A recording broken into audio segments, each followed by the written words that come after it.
indicaciones o la maniobra que le indicamos al paciente para poder medir los volúmenes pulmonares. Se le queda en un principio respire normal. ¿Sí? Cuando le da la indicación, hace jadeo. Jadeo.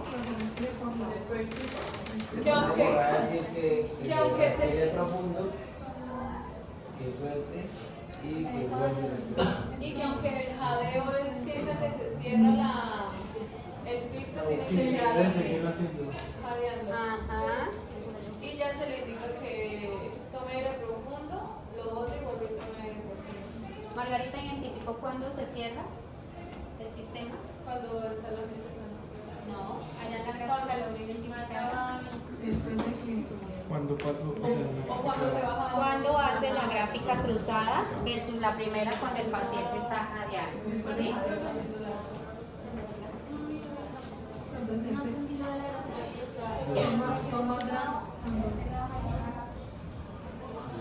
¿Todos le llegan al artículo? Apa. Muy bien. Muy bien. Muy bien.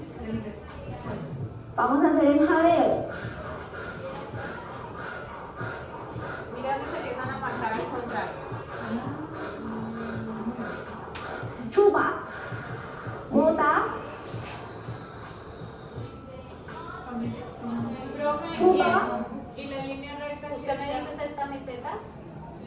Pero esa meseta no es que el paciente esté botando aire como pasa en la espiro, que uno ve que el paciente sopló, se quedó soplando, no.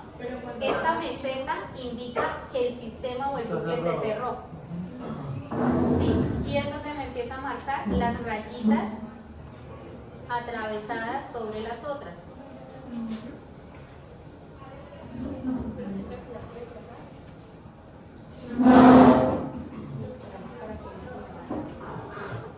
¿Sí ven? Entonces, el primer jadeo, que es después de que hacemos 4 respiraciones a volumen corriente o 4 respiraciones normales, indicamos al paciente que empiece a jadear. Yo soy la encargada de cerrar el bucle o el sistema. Cuando yo lo cierro es que me aparece esta rayita o esa meseta que Margarita comenta. Pero no es porque el paciente no esté respirando o esté haciendo una expiración prolongada. En ese momento el paciente siente que no está pasando aire, lo que Margarita nos decía, porque literalmente se cierra el paso del aire. Es como si al paciente le taparan la boca y él quisiera seguir respirando. Entonces, en ese momento yo tengo que indicarle al paciente que debe seguir con el ejercicio, así sienta que el aire no está entrando ni saliendo. Aquí él debe seguir con el proceso, tomar y botar, para que registremos las contrarias y podamos hacer medición tanto de volúmenes como de resistencias pulmonares. ¿Sí? Pero cuando se cierra la válvula, uno tiene que tome aire y que bote. No, cuando se cierra tiene que mantener el ejercicio. Okay. Cuando se abre el sistema es donde yo le pido que tome aire profundo, bote largo sin parar, ahí sí hasta que encontremos una meseta cuando el paciente está finalizando el proceso expiratorio. ¿Y en qué momento? Esa es la Hay maniobra. una cantidad de jadeos o un tiempo específico para decir respire normal o jadee. Lo ideal son 4 respiraciones iniciales a volumen corriente. De ahí en adelante, ¿qué hacemos? Tenemos que verificar casi el doble de las iniciales, entonces hablaríamos como de unas 8 más o menos jadeos continuos para cerrar el sistema. ¿Sí? ¿Qué es lo que ustedes ven acá? En esta hay 2, 4, 6, 7. ¿Sí? ¿Qué debo estar observando en los pacientes? Esta de aquí arriba, esta barrita amarilla, me va indicando a mí Chup. Muy bien. la velocidad Muy de los bien. jadeos. Muy bien. Y el numerito de acá me va Vamos indicando a hacer el también jadeo. qué tan rápido está haciendo el paciente sus jadeos. Chupa. Bota. Así se ve gráficamente. Profesor, Resulta, señor, ¿esos jadeos dependen netamente del paciente? O sea, la velocidad con que los haga, o uno le hace ese patrón para que él tenga ese patrón. yo tengo que indicarle al paciente, no puede un jadeo ni muy rápido ni muy lento. ¿Quién me lo da? El equipo, el numerito que estaba apareciendo aquí en este cuadrito. Cuando el paciente está jadeando muy despacio, se pone en rojo, y está jadeando muy rápido, también se pone en rojo. Entonces está indicando que algo no está haciendo bien el paciente para poder sacar las gráficas y los valores de lo que se necesita. ¿Sí?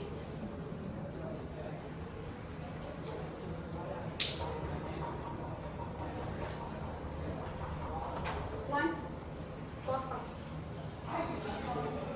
Primero, sentar al paciente cómodo y erguido, explicar el procedimiento a realizar, ajustar el alto del cabezal y sellar la puerta. Entonces, este es el primero. Igual que en la espirometría, la cabina necesita un proceso de preparación. La cabina es un equipo que yo lo utilizo a diario, pero se demora más o menos unos 30 minutos en estar listo para funcionar. Es decir, si yo trabajo en un laboratorio y tengo mi primer paciente a las 7 de la mañana, la cabina se tiene que prender a las 6:30 de la mañana. ¿Sí? No podemos que el paciente llegue a las 7, no espere porque la cabina no está lista, hay que esperar media hora. No. Si el primer paciente está citado a las 7, debemos prender a las 6:30. La cabina también necesita un proceso de calibración, así como ¿recuerdan el espirómetro que nombraba una jeringa de 3 litros? En este también se utiliza la misma jeringa. Tenemos que calibrar el neumotacógrafo, que es, ahora se lo vuelvo a poner. El neumotacógrafo también es un sistema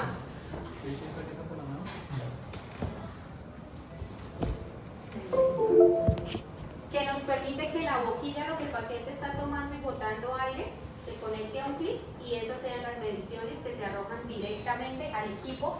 Y lo mismo, nos va a botar límites normales de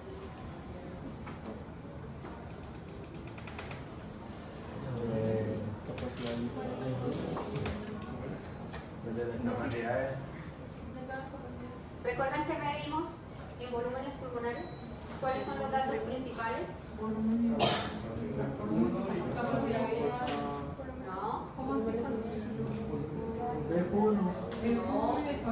Volúmenes pulmonares.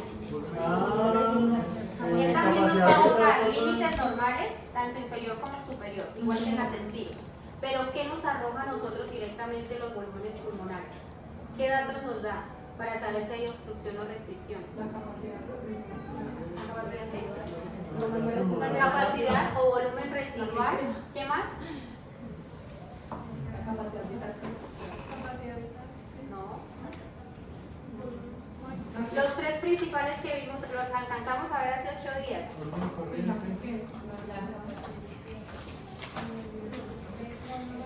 Los principales: capacidad pulmonar total, volumen residual, capacidad funcional residual,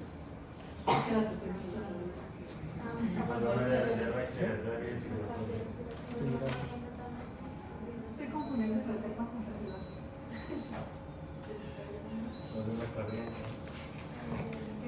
El volumen corriente nos indica lo que hace el paciente normalmente, ¿sí?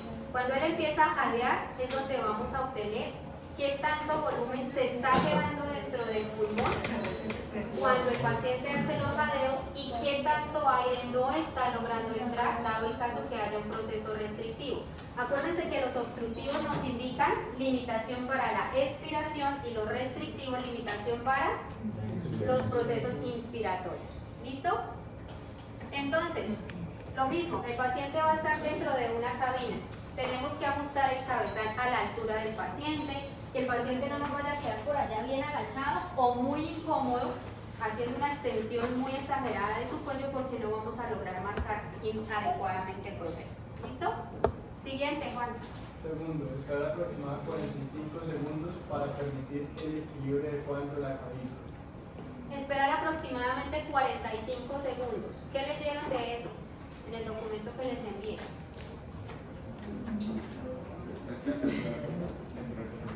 Bueno, si lo leyeron. ¿Para qué son esos 40? ¿Por qué yo debo mantener aproximadamente 45 segundos? Para pensarlo, para hacerlo.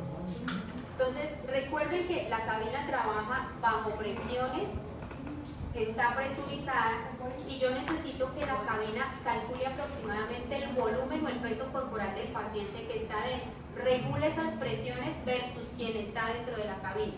No es lo mismo que entre, por ejemplo, Paula a que entre Juan Camilo, ¿sí? Entonces la cabina se va condicionando al aspecto o al componente corporal de cada paciente. Entonces yo necesito permitirle a la cabina que haga ese equilibrio o esas presiones se normalicen dentro de la cabina antes de hacer el proceso o la maniobra. ¿Listo? Siguiente, Juan. Tercero, indicar al paciente que comience a respirar de manera normal. Después de 4 respiraciones corrientes, hacer clic en siguiente o presionar la barra espaciadora e indicar al paciente que realice respiraciones pequeñas y suaves mientras jadea. El paciente debe cubrirse las mejillas para controlar el cambio de presión en la boca. Proporcionar retroalimentación continua sobre el desempeño del paciente. Entonces, ahí ya va directo el paciente a hacer la maniobra, ¿cierto? Decimos que el paciente debe mantener presionadas sus mejillas mientras jadea. ¿Por qué? Porque si no, la sienten. Entonces, para que no haya cambios de presión en la boca. El paciente perfectamente puede empezar a respirar y hacer el jadeo haciendo esto. Entonces estamos midiendo netamente el aire que el paciente está acumulando en los cachetes o en las mejillas, más no el que realmente está manejando en un ciclo respiratorio. Entonces yo tengo que bloquear completamente mejillas para que el paciente me logre hacer el jadeo normal. ¿Listo? ¿Sí? Entonces 4 respiraciones normales, el paciente empieza a jadear, mantenemos controlada la presión de la boca y vamos retroalimentando al paciente continuamente. Si yo no le estoy hablando a mi paciente, así como motivo a soplar 6 segundos sin parar, esto también requiere, no es que yo le diga al paciente jadee, y haya un silencio total, el paciente, bueno, sigo jadeando, ¿qué hago? Paro, inspiro, expiro, se tapó el paso del aire, ¿qué hago? El paciente instantáneamente deja de respirar, no va a seguir jadeando cuando el sistema se seca, ¿sí? Entonces, ¿cómo yo sigo motivando e instruyendo a mi paciente para que logremos tener una buena maniobra? Siguiente, Juan. 4. Presionar en la barra espaciadora para cerrar el obturador y motivar al paciente que continúe con el jadeo. El obturador se cerrará durante 2 segundos para medir TGV. ¿Qué es el TGV? Volumen de gas intratorácico, ¿sí? Ahí empezamos a medir. Entonces, el paciente hizo 4 respiraciones normales, inició jadeo, cerramos obturador o el bucle, permitimos que el paciente siga respirando, ¿sí? ¿Hasta ahí vamos bien? ¿Qué hacemos después, Juan? 5. Después de completar el jadeo de obturador cerrado, indicar al paciente que inhale profundo y exhale completo. Presionar la barra espaciadora para finalizar la prueba. Y 6. Los resultados de la prueba para hacer el mercado de datos. Y listo. Así de sencillo es hacer unos volúmenes pulmonares, ¿sí? Cuando el paciente está haciendo el jadeo, yo me encargo con el espaciador de cerrar el obturador o el bucle. Si se cerró, el paciente siguió jadeando y el sistema solito lo abre. Son 2 segundos, no es más tiempo en el que el paciente va a percibir que el aire ni entra ni sale. Pero los pacientes se asustan. Así como ustedes, por ejemplo, cuando estamos haciendo expiros, que a muchos les pasó con la nariz tapada y ¡tome aire! ¿Sí o no? A varios les pasó, porque no están acostumbrados a respirar por la boca. Entonces, aquí el paciente, cuando siente que el paso del aire se sella completamente, el paciente se va a asustar y va a decir, pero es que no puedo respirar, el aire no entra ni sale, ¿qué hago? No importa, mantengamos. ¿Qué le tengo que decir al paciente? Motivarlo, que son solo 2 segundos que va a durar ese proceso. No dura más de 2 segundos el cierre total. ¿Alguna duda hasta ahí? ¿De cómo se realiza?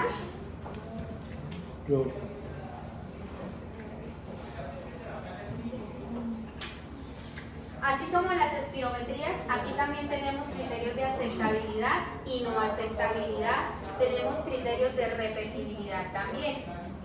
¿Qué pasa? En esto, ¿qué necesitamos? En las espirometrías buscamos 3 espirometrías que sean lo más parecidas posibles en forma, en tiempo y en valores. Aquí pasa lo mismo. ¿Qué busco? Que esos bucles que me está haciendo el paciente sean lo más continuos y lo más parecido posibles. ¿Cuántos? De 3 a 5 esfuerzos en el paciente. ¿Sí? los esfuerzos estén dentro del 10% para la repetibilidad, volumen corriente final estable y que los bucles lineales sean de tamaño adecuado. Aquí están maniobras que no son aceptables o criterios de no aceptabilidad en los pacientes. Cuando son muy lentas y poco profundas, pues el paciente está haciendo prácticamente respira con la boca, no nos da más. Entonces, así ustedes van a ver las gráficas. Cuando es muy profundo el jadeo, el paciente está exagerando con el proceso de realizarlas. Entonces, ¿cómo las van a encontrar? Van a encontrar prácticamente óvalos en las gráficas. No vamos a encontrarlas como esta, donde ustedes ven que no están completamente unidas, que se vea montada una sobre la otra, pero tampoco se ven tan gordas como en este. ¿Sí ven? Que son como óvalos prácticamente, donde se están armando. Entonces, el paciente ahí netamente está haciendo jadeos muy profundos. Y en la última, donde no se logra diferenciar las líneas de los jadeos, es porque el paciente está jadeando muy rápido.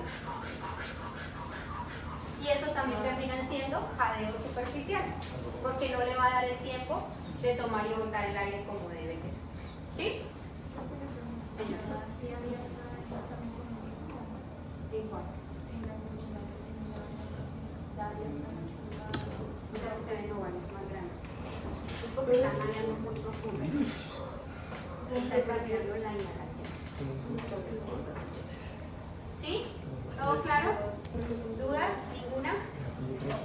Bueno, así como en Espiro, vamos a interpretar también pruebas de función pulmonar. ¿Qué necesitamos identificar? Capacidad pulmonar total, volumen residual y la capacidad funcional residual. ¿Sí? Entonces, de eso depende que hayan volúmenes pulmonares con obstrucción o pacientes con restricción.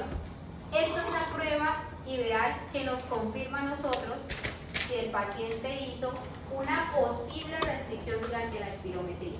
Enviamos volúmenes pulmonares y este sí nos certifica que el paciente está haciendo una restricción, que hay restricción en sus campos pulmonares. ¿Qué debemos mirar? Capacidad pulmonar total y volumen residual entre 80 y 120%, señor. Profe, o sea, la espirometría vendría siendo como una primera prueba de tamizaje. Sí, se puede utilizar así. Ya la A veces los médicos solo con espirometría, porque es muy evidente, porque quedó muy bien hecha y el paciente muestra una obstrucción muy marcada, yo digo, sí, no es necesario que mandemos otra prueba. Pero la restricción, cuando sugiere restricción, sí o sí van a mandar volúmenes pulmonares. ¿Sí? Porque es el único que nos confirma si hay un proceso restrictivo a nivel pulmonar o no. ¿Listo? Aquí tenemos los parámetros cuando va a ser obstructivo y restrictivo. ¿Qué es importante que ustedes tengan en cuenta con eso? Lo normal es que los porcentajes de capacidad pulmonar total y volumen residual estén entre 80 y 120%. Si esos valores están dentro de esos rangos, son valores pulmonares completamente normales. Si están por encima de 120, el volumen residual, ¿qué nos indica eso? ¿Por qué obstructivo? Porque no sale el aire. Porque no sale, se queda atrapado. Porque vamos a tener aire atrapado dentro del pulmón, hay un atrapamiento aéreo. Por ende, ese volumen residual pues va a estar por encima de los parámetros normales, ¿sí? Pero si está por debajo de 80, nuestra capacidad pulmonar total principalmente va a estar disminuida. ¿Qué pasa con los procesos restrictivos? ¿Por qué miraríamos capacidad pulmonar total? No ingresa. Más que volumen residual. Que no ingresa oxígeno. Porque no ingresa aire, no hay suficiente flujo de aire para que podamos identificar la cantidad de aire que hay. ¿Y qué genera que no ingrese suficiente aire? ¿Por qué? Señora, ¿qué pasa en los restrictivos? ¿Qué pasa con los tejidos? Esto se disminuye la luz.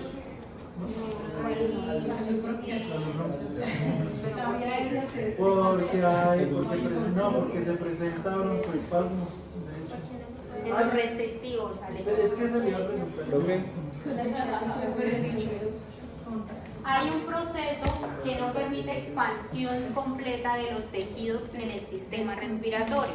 Entonces, si se está cicatrizando, ¿qué pasa con la capacidad pulmonar total?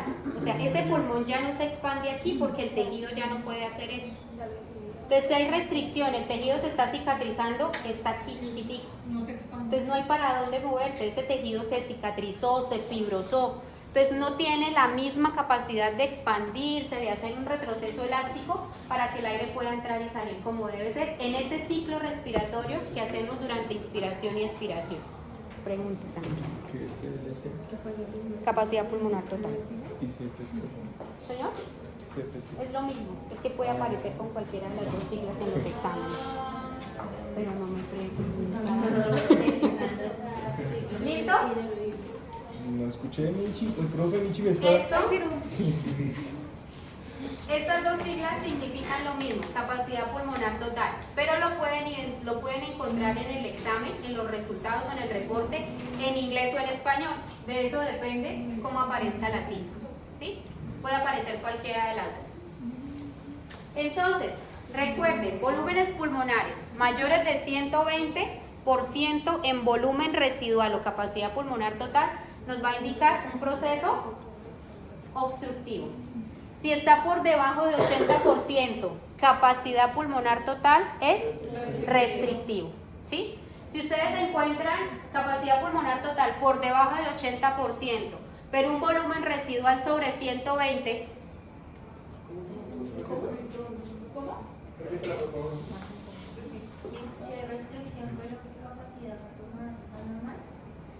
Tenemos capacidad pulmonar total por debajo de 80 y tenemos un volumen residual por encima de 120. Mixto. Sería un patrón mixto. Ahí también confirmamos que lo que la espirometría estuvo tambaleando me dice que hay una restricción, pero ese paciente puede tener un componente obstructivo a la vez. Entonces ahí corroboramos también los componentes mixtos. ¿Sí?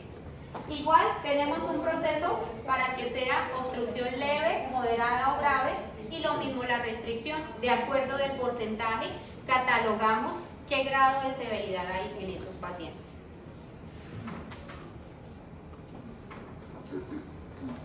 Si están en 80, o sea, Está normal.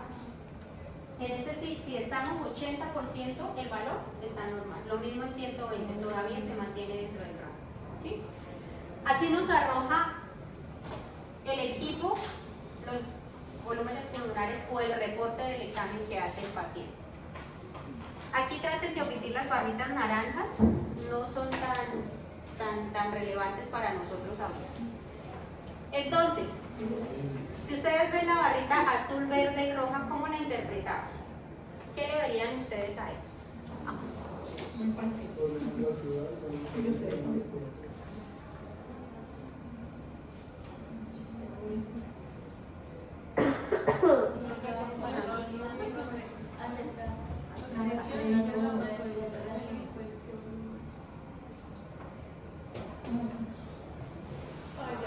así debería ser, así debería ser, porque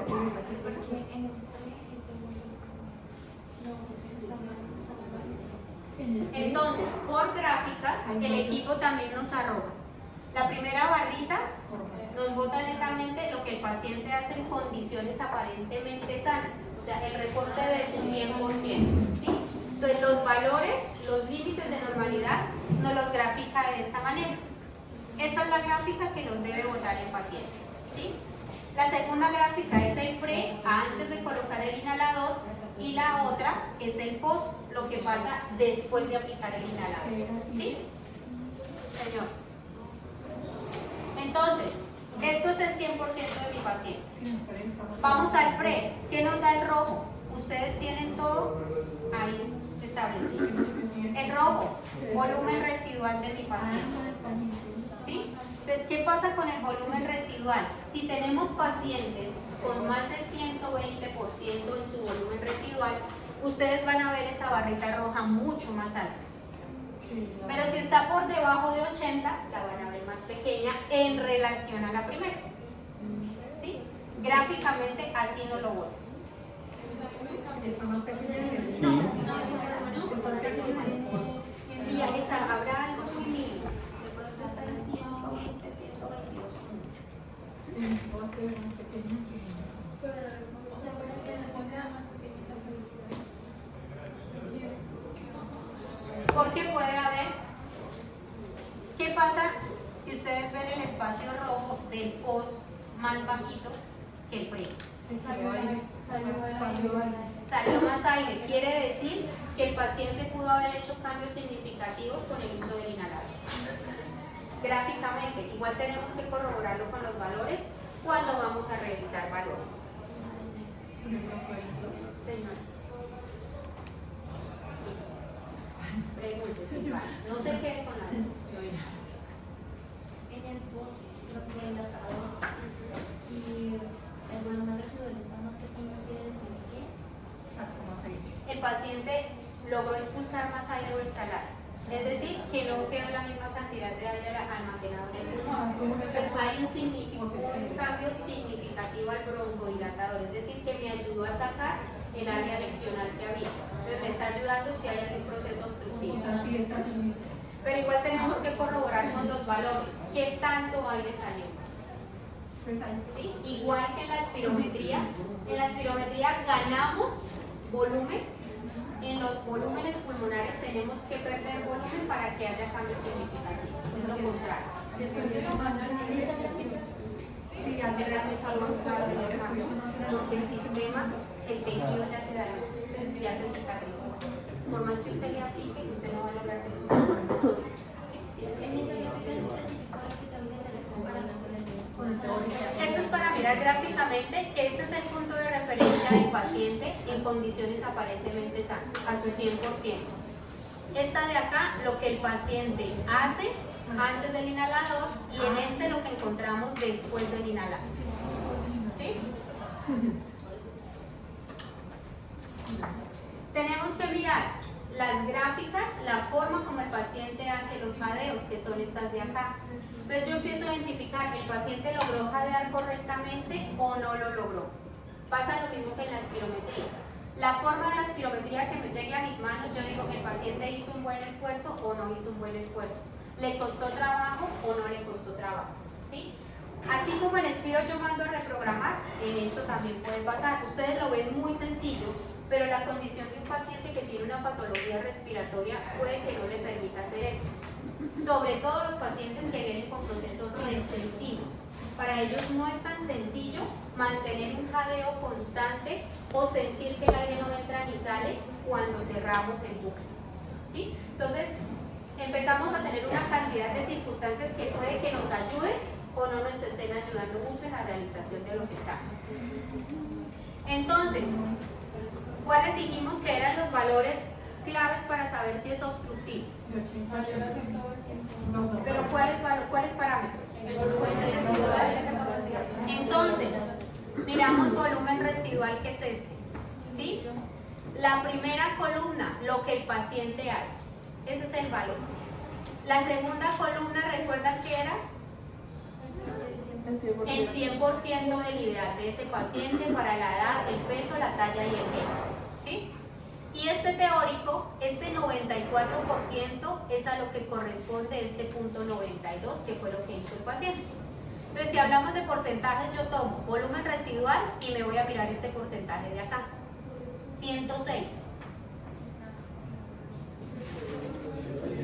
Está dentro del rango normal. Entonces decimos que por ese lado el paciente no tiene procesos obstructivos.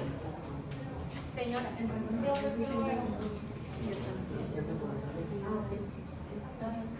¿Le podría hacer otra vez? Claro que sí. Ya. Bueno. Entonces, volumen residual está en 2.08 y eso corresponde al 106% del paciente. Igual que en la espirometría, ustedes van a encontrar límites de normalidad, límite inferior y límite superior. El paciente se debe mover entre 1.19 y 2.72. Esos son los rangos de normalidad en el paciente. En este caso, el paciente está en 106, 208, está más que dentro de lo normal, ¿sí? Pero este equipo que se le mete, exactamente los mismos datos. Igual que en la espirometría, lo mismo. O sea, no hay ningún dato adicional que se le meta para que sea más más exacto. No, igual. ¿Qué es fundamental para el equipo? Edad, peso, talla y género del paciente. Con eso nos arroja los rangos o los límites en los que se debe mover el paciente. ¿Sí? Listo, entonces ya vimos que el paciente, en cuanto a volumen residual, estamos bien. ¿Qué vamos a mirar después? Capacidad pulmonar total, lo mismo. Vamos a mirar cuál es el porcentaje. Está en 107. ¿Qué pasa con el paciente? En cuanto a obstrucción, no hay ningún tipo de obstrucción. Y si nos vamos con capacidad pulmonar total para restricción, igual, el paciente está en unas condiciones normales. Esta relación de volumen residual versus es como el mismo cociente que usamos en espíritu, pero con valores de volumen residual versus la capacidad pulmonar total del paciente. ¿A qué porcentaje equivale? Está en el 99. Entonces, ahí también el paciente se nos mantiene dentro de rangos normales. Entonces, ¿qué nos bota? ¿A cuánto equivale el volumen residual de ese paciente de acuerdo a la capacidad pulmonar que tiene? ¿Sí? ¿Qué tanto aire se nos está quedando en el pulmón acorde a su capacidad pulmonar total? ¿Sí? ¿Acuerdo todos? ¿De acuerdo? Y vamos a ver un post. Lo mismo, aplicamos el inhalador, debemos tener en cuenta si el paciente es alérgico, si sufre del corazón, lo que ya habíamos hablado.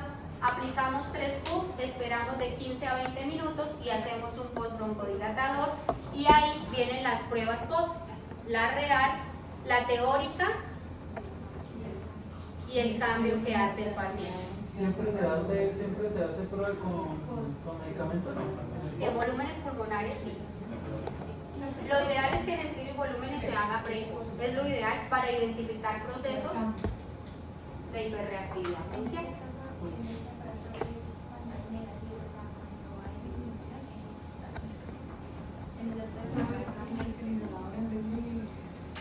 Entonces, ¿por qué en esto encontramos negativos?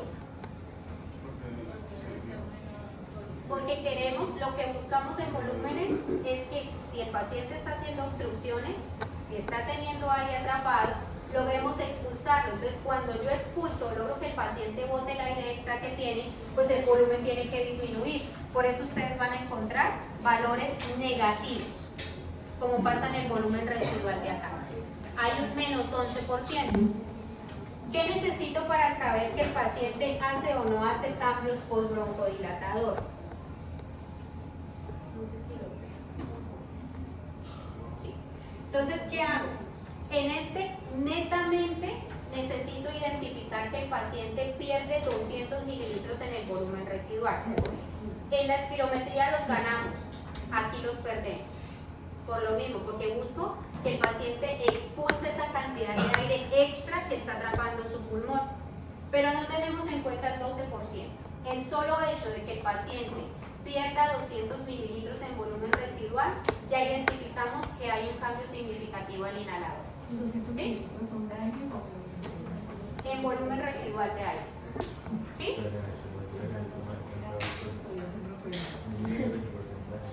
¿Sí? ¿Estamos claros? Me perdí, no, yo me perdí. O sea, en ese último se pierde capacidad residual. Volumen residual. Volumen residual. No debería. En los obstructivos. Ah, sí, porque queda menos aire.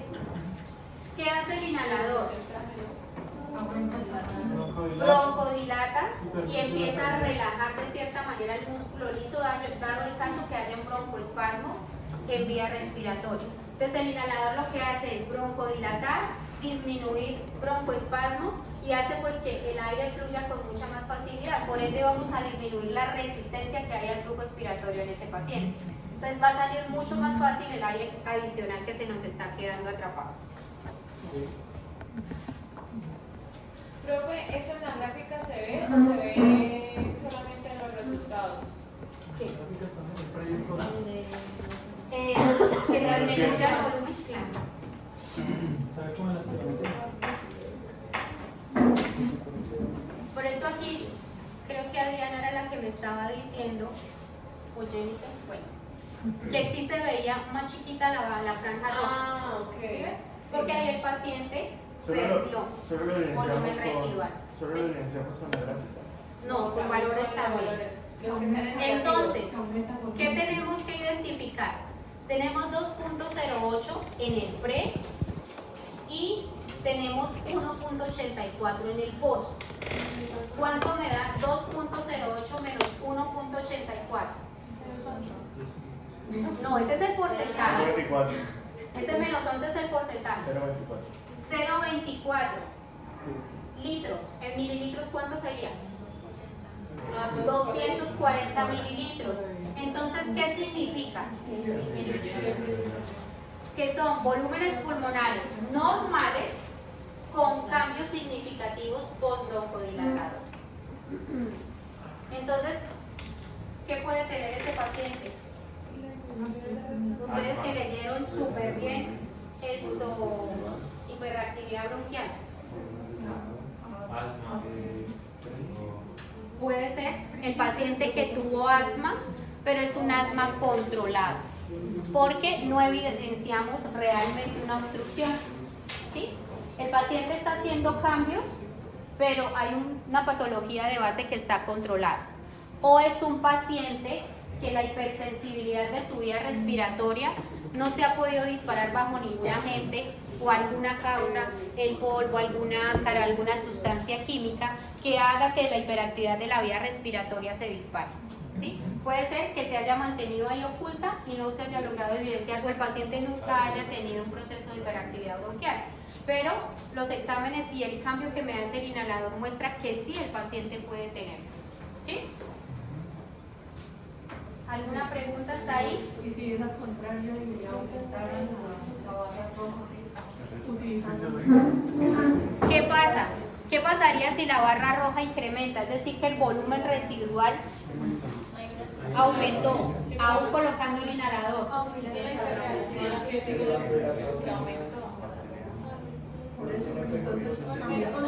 No necesariamente la hiperreactividad, porque la hiperreactividad sí hace que se disminuya con puede ser el paciente no se aplicó correctamente el inhalador, o puede ser que el esfuerzo que ha hecho el paciente genere un broncoespasmo adicional a lo que él venía manejando y su volumen residual aumentó. ¿Sí? ¿Se cambia otro fármaco? Señora, ¿Se cambia el coletador por otro fármaco? no porque el inhalador lo que está generando en el esfuerzo o el aumento del volumen residual es el esfuerzo que hizo. Normalmente pasas más por eso. Sí,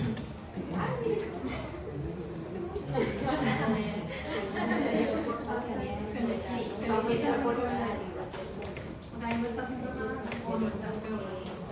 Están empeorando, pero esto es el esfuerzo que hace el paciente, más no directamente el inhalador, a menos que el paciente haya hecho la reacción alérgica al inhalador, porque de pronto nunca lo había utilizado.